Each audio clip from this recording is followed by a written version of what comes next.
Cleveland, LeBron James was on each of the previous two Cavaliers teams to win 13 consecutive games, in 2009 and 2010.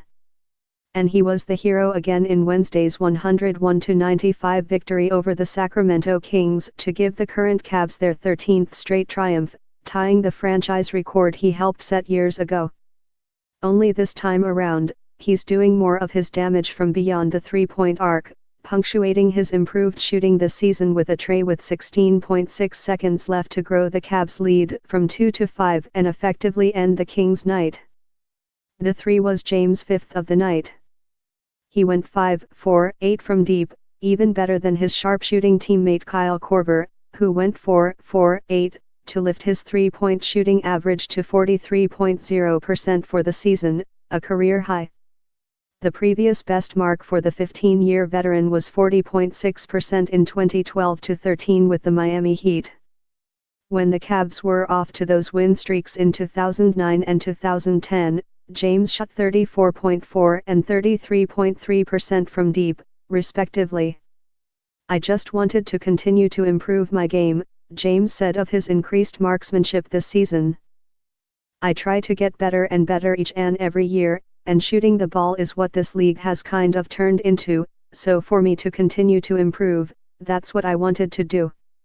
I put a lot of work into my off-season training and I just try to implement it into the season once it gets here."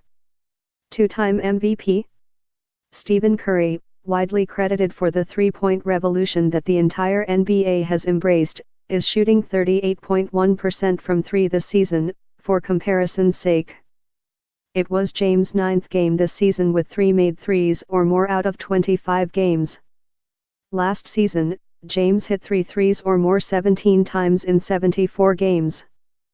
His dagger 3 on Wednesday came on the same play call that freed James up for a game-winning 21-foot corner jumper in Game 4 of the 2015 Eastern Conference semifinals against the Chicago Bulls to knot the series 2-2.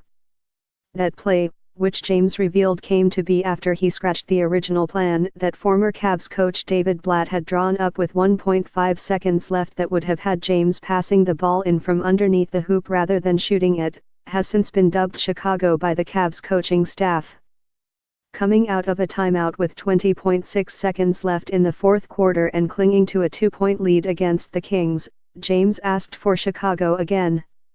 Was going to run a different play, and then Braun said, "I want Chicago."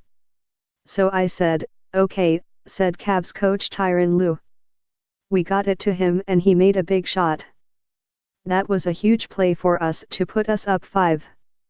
What are James' options once he receives the ball when Chicago is run?" "Shoot it," James said with a smile. "I mean, I don't remember the exact time in Chicago when I made that shot, but it was very low. We drew that up on the fly and Matthew Dellavedova gave me a great pass, and I was able to raise over top of Jimmy Butler and knock it down. And ever since then, it's been called Chicago. But I mean, I have other options, but tonight, with 5 seconds on the shot clock, it was up to me to try and make a play and I was able to do that." The shot against the Bulls was a catch and shoot with James' foot on the 3 line, thus only counting for 2 points.